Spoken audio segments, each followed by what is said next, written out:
Hello, I'm Ed Brady, the president and CEO of the Home Builders Institute. And today I have with me Dr. Rob Dietz from the National Association of Home Builders, chief economist. HBI is the Home Builders Institute is the leading educator in skilled training throughout the country in the residential, commercial, and industrial space. And we have commissioned and asked Rob and his team to create a construction labor market report twice a year to review where we are as a country, where we are as an industry on open jobs, the challenges and opportunities in the construction labor market.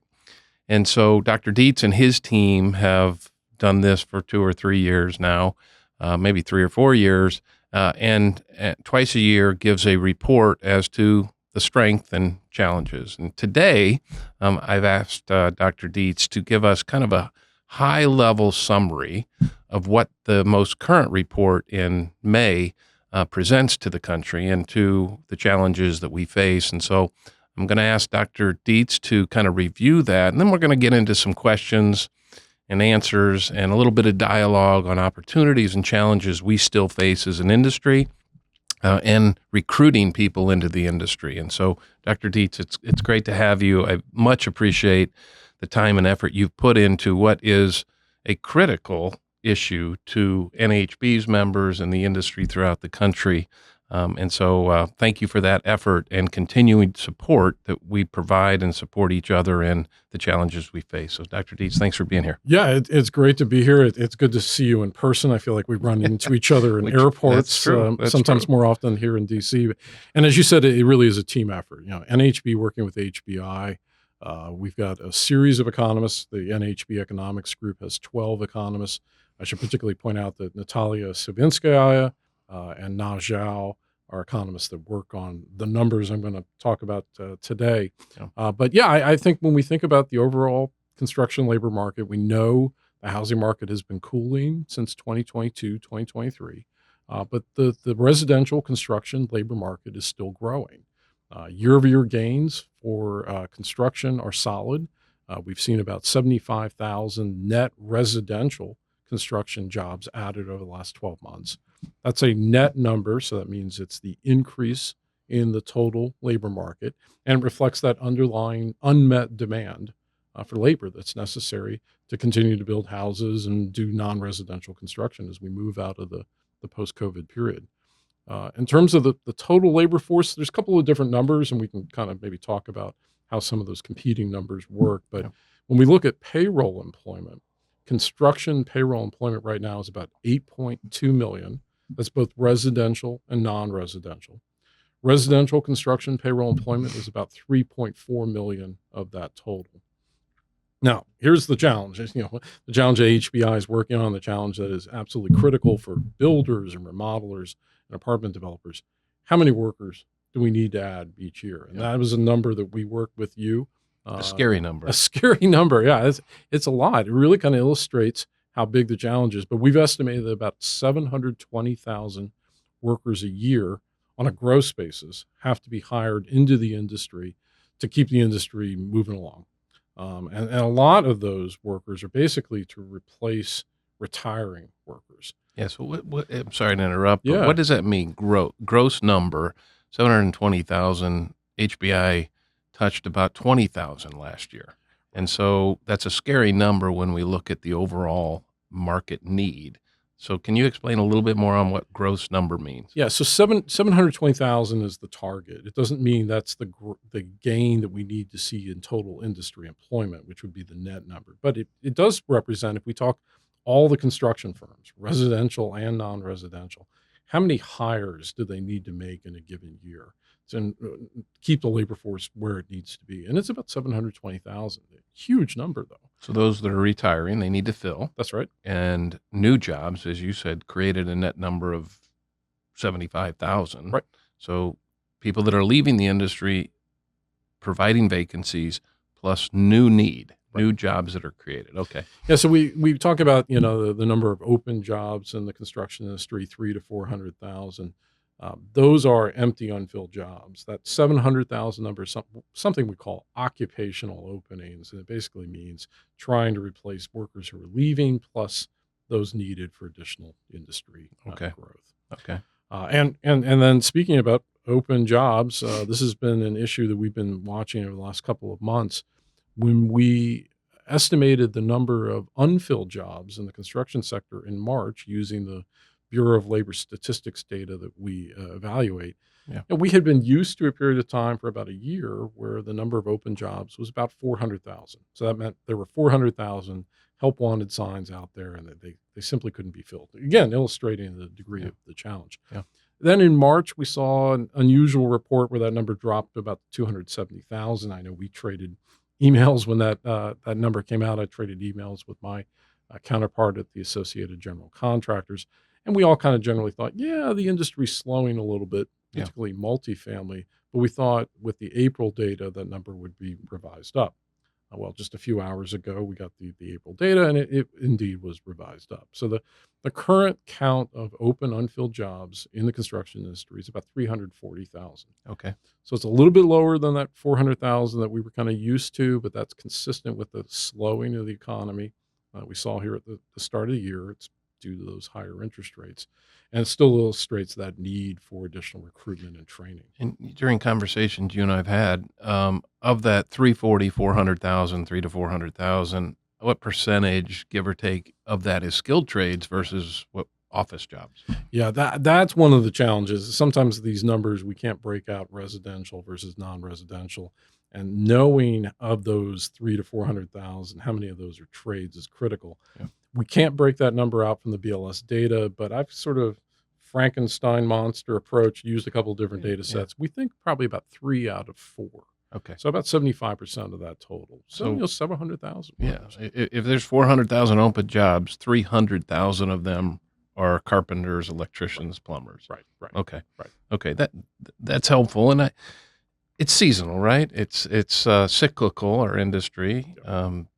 It's seasonal from a winter perspective, summer perspective, construction season, and so forth. So not unusual for those numbers to potentially drop in the spring. That's right. And keep in mind, these are surveys, they're government surveys. So, sometimes there's error, but we'll talk about that in a second on the census and the and the immigration policy. That's right. That's a big issue. But so these things get revised, and they are estimates. And the seasonal part is well taken, because sometimes it's useful to look at these things by a full year, a full calendar year. So, for example, when we looked at how many actual hires in 2023 were there in the construction industry, it was about a little under 4.5 million total hires. And then the question is, well, how many separations were there? So, 4.5 million hires, how many separations? It was about 4.2 million total separations. So the total industry on a net basis grew about 300,000, but that kind of gives you a sense of that 700,000 number. That needs to be added into that usual churn. And so in regards to labor, and I've been on both sides of this table. I've been on the contractor side, where I am trying to reduce my cost or control my cost. And now I advocate for both the industry and affordability, but also the contractor, the employer, the skilled labor force, right? And so I promote increasing wages, but doesn't always mean increased wages, increased cost. It kind of goes to the productivity of an individual that you and I've talked about many times. Can you explain that a little bit? Yeah. So when we think of wage, I think we often think of it from the builder perspective as a cost factor. But if productivity is growing faster than wage growth, the builder is benefiting, and in fact, they can pay more, which then makes it easier to attract additional workers and creates kind of a virtuous cycle. So productivity, we see, is really kind of the key solution over the coming decade to solving some, not all, some of the construction labor market issue. So when we look at the data right now, wage growth in the industry is running about 5%.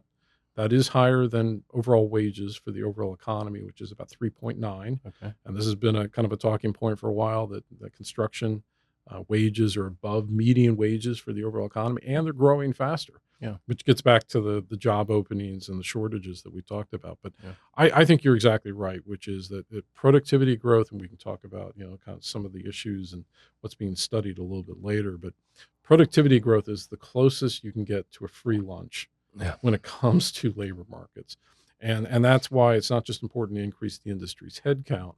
We need to increase the training, the education, the increase output per worker, because that's the goal. I always use, if you have 4 carpenters that build a house in 2 weeks and you pay them $20 an hour, but that same 4 can build a house in a week. Right.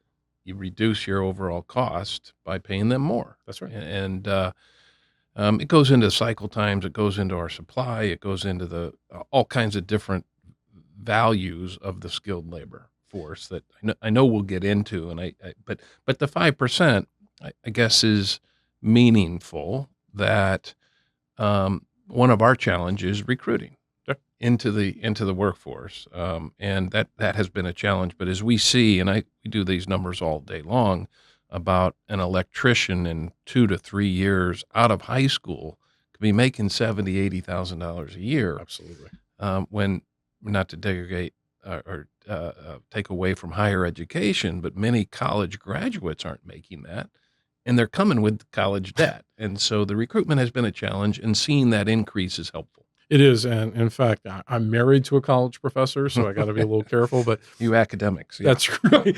But the challenge here, of course, is that if you look at students attending a 4-year university, only 60% of them will end up graduating with a degree, but many of them will come out with tens of thousands of student loans. So there's this kind of interesting trade-off, and it gets to that recruitment and education process for the industry. Which brings us to another issue that I think I'm passionate about, from having 3 daughters and having them growing up at the kitchen table about the industry, but the industry welcoming a diverse population. And, we can talk about immigrants, we can talk about people of color, we can talk about women in the industry. And I find it, you have the statistics, but I find it troubling that 50% of the population, or 51, whatever the women to men ratio is, that our skilled labor pool of women is virtually nil. That's right.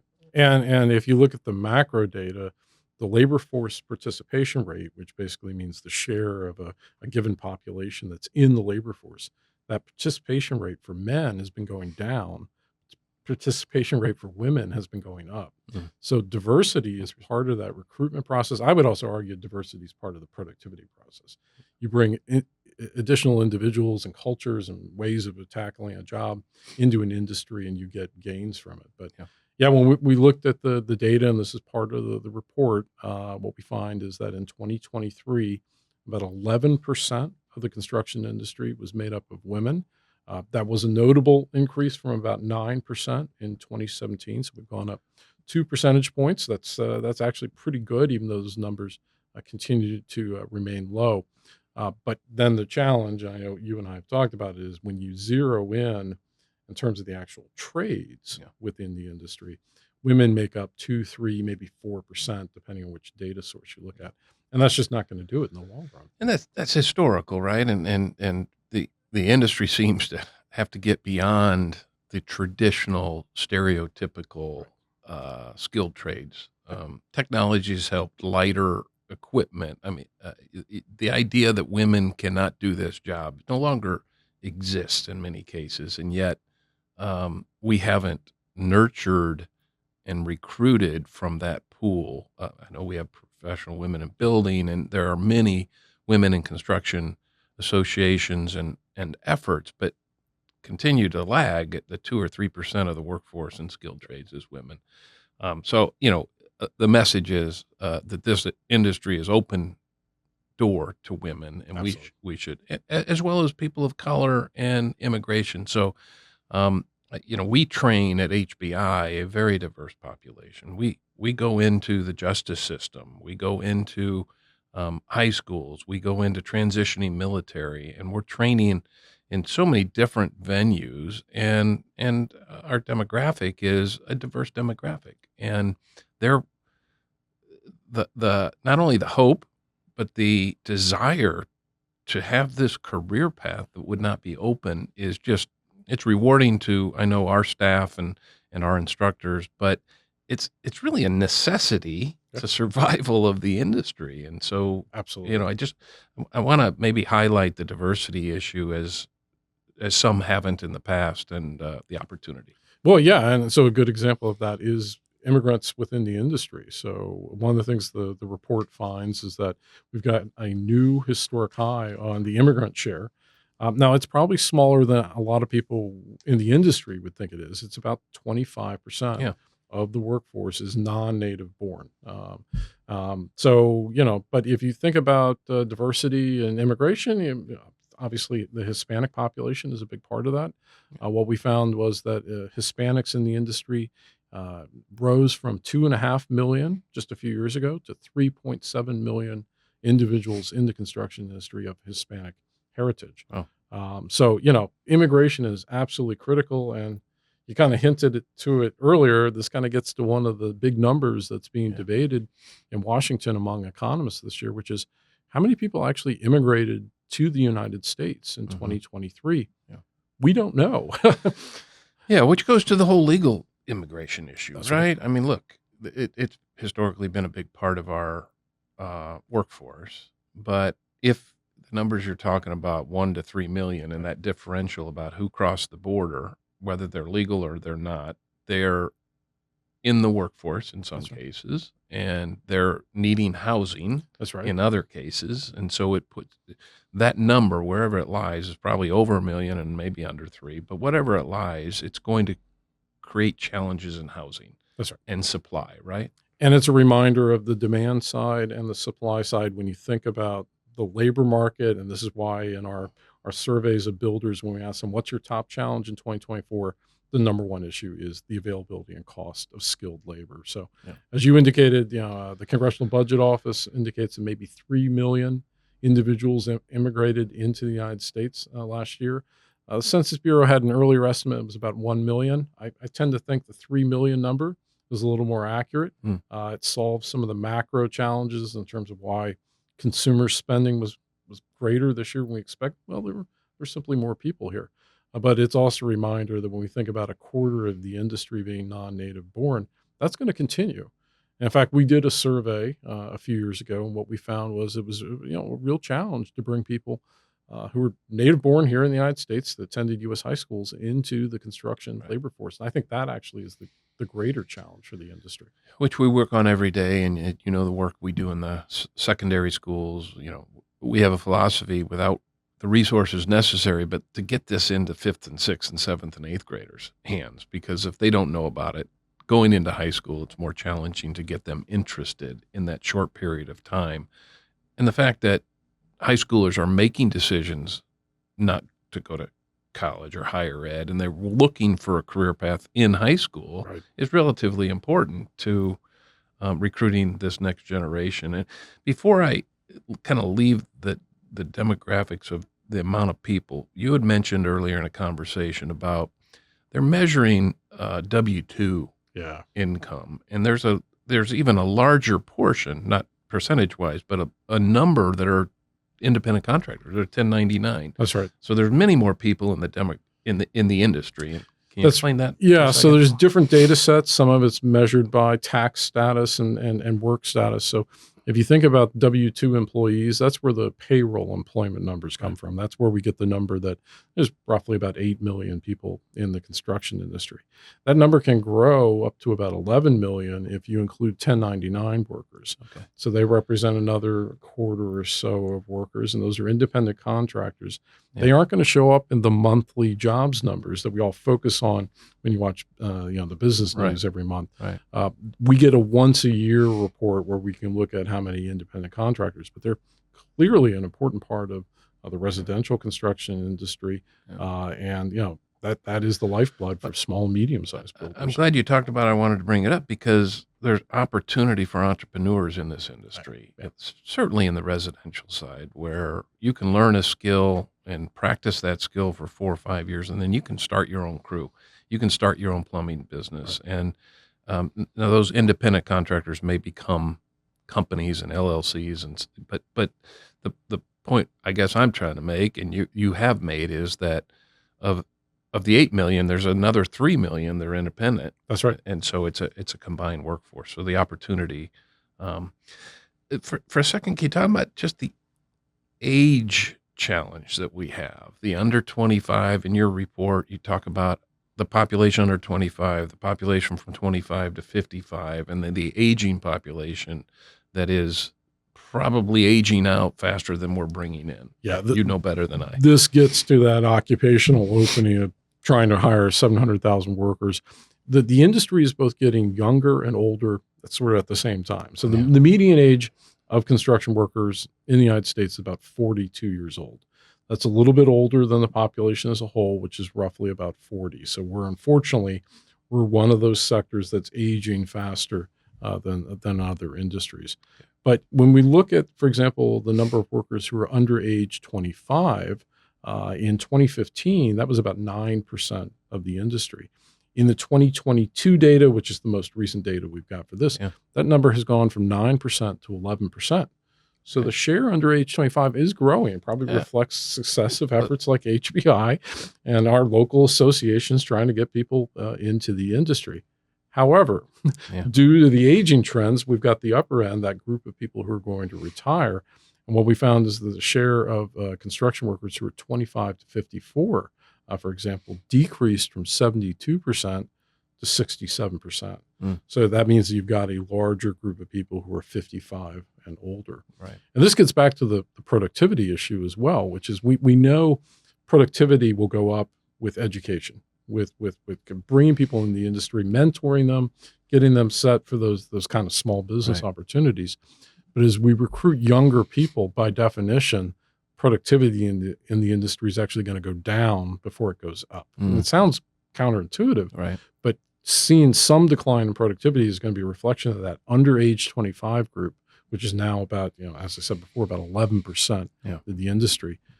It's going to take some time to get skilled up and replace those older Which workers. is a whole point. And from immigration, we talk about Eastern Europeans and Masons and the south of the border and the Hispanic populations, the skills that they gain just through repetitiveness and years of experience, we're losing that. That's right. As we bring new people in, it will take them years to get to that level of productivity and skill. That's right. It makes total sense. And which is a challenge. We'll go back to recruiting, getting that it's positive that it went from 9 to 11%. But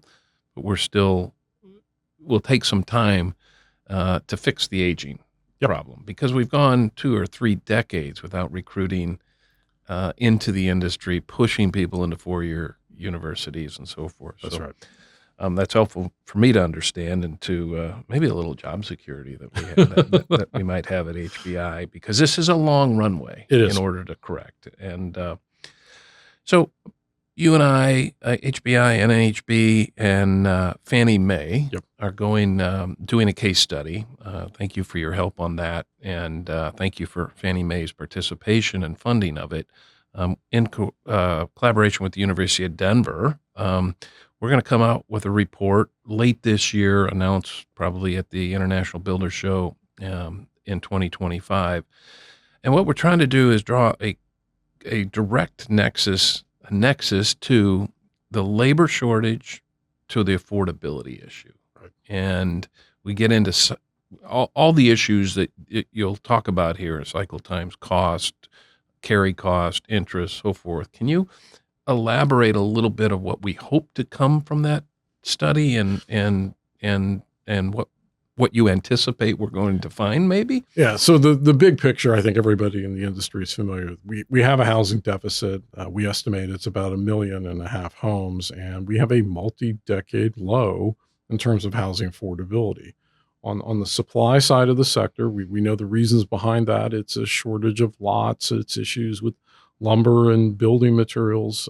We issued a new index that found that, for a working class household, they could be spending 60 to 70% of their income to purchase a home. That's just not sustainable.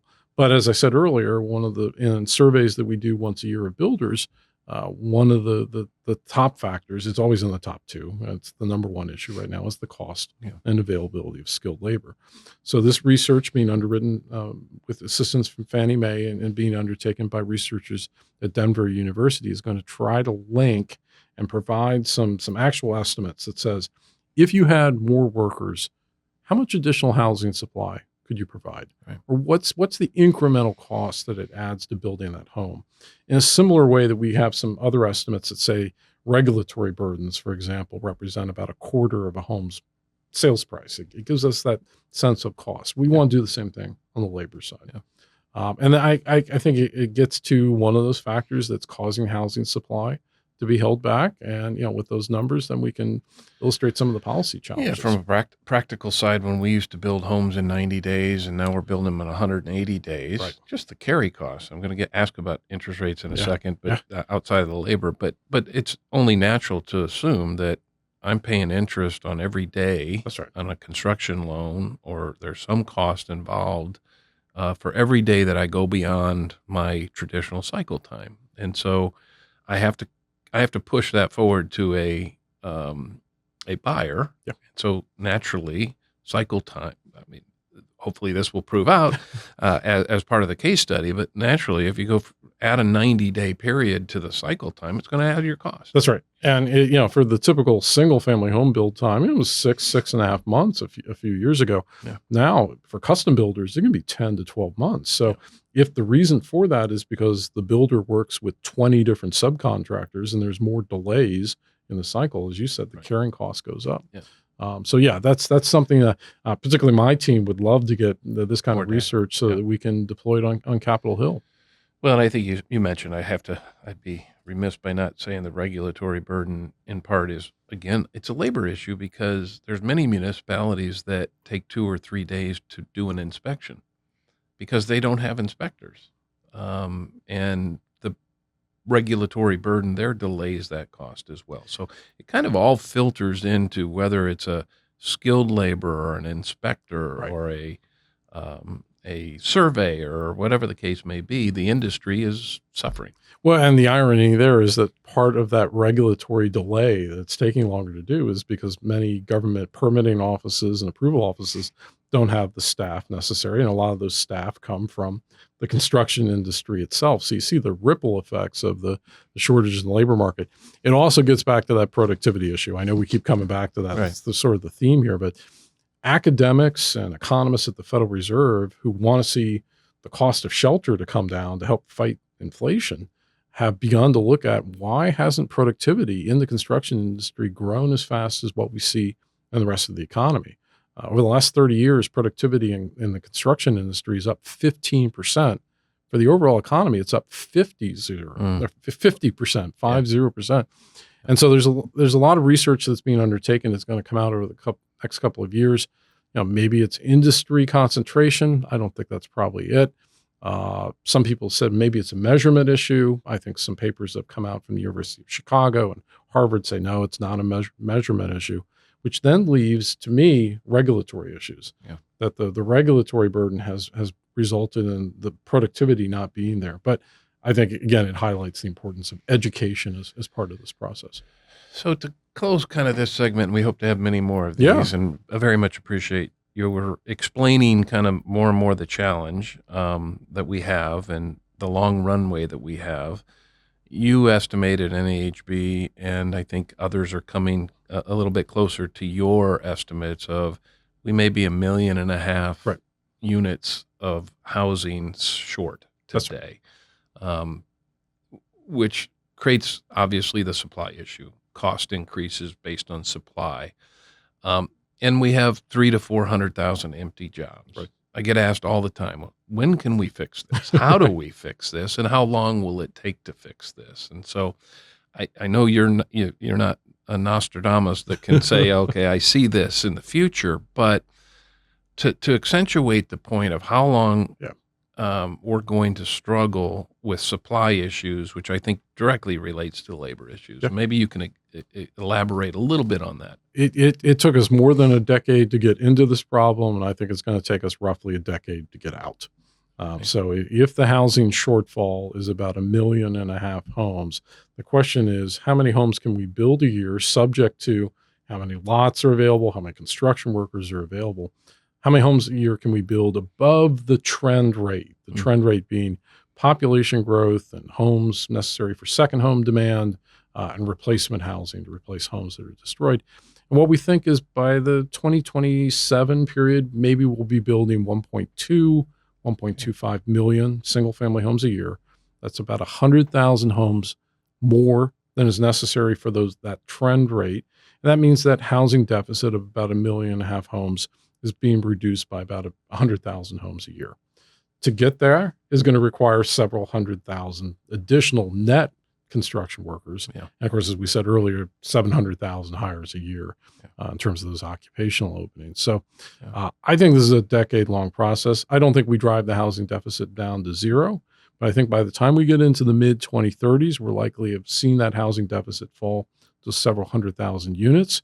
And of course, absolutely critical to get there is educating and bringing in, a few million additional workers to replace those who are going to retire to build those homes. And does your last question, I want you to finish, the 1.5 million that you say, does it include that 2 million gap that we don't know is in the country or not in the country? Or have you adjusted accordingly? That is a fantastic question because, again, it gets back to the supply and the demand. So we use some very standardized population projections. And the honest answer to that is it assumes a little bit more than 1 million. It doesn't assume that 3 million. Okay. So this, again, is that exacerbate the problem. Absolutely. So, on the multifamily side, for example, we assume a multifamily construction is weakening right now, which will have a bit of a softening effect on the labor market. But we think that market stabilizes in 2025. And the question is, well, how many apartments do we need to be building a year? Well, if it's 3 million people who are coming in the country every single year, it'll be a little bit more just to account for what's already happened, regardless of what will happen in the future. So we see the back half of this decade as being a good runway for residential construction. And we haven't even talked about remodeling, right? The average age of a owner-occupied home is 40 years old. So the demand for construction... Our housing is getting older. That's right. Our stock of housing is getting older. And if you look at things like tear-down construction a couple of years ago was only 6% of single-family starts. Today, it's more than 10%. And that's going to grow with that aging housing stock. So whether it's making homes more resilient, more energy efficient, there's going to be growing demand for single-family construction, multifamily construction, and remodeling during this back half of the decade. And we know, to build those homes, for every 100 homes we build, we need roughly 200 construction workers to undertake that activity. So the demand on the labor market side is absolutely going to be there. And as long as that housing deficit is there, we're going to need additional construction workers. Well, this has been hugely helpful. Again, I appreciate the partnership that you provide and the information that you provide to the market. If you find this information valuable, let us know. We'll continue to have this discussion with Dr. Dietz and his team and the expertise. And we'll continue to work with companies like Fannie Mae and housing advocates to try and continue to promote the industry and make aware, frankly, of the challenge that we have in order to provide the supply and the labor force to provide that supply in this country. So thanks for joining us. Thank you.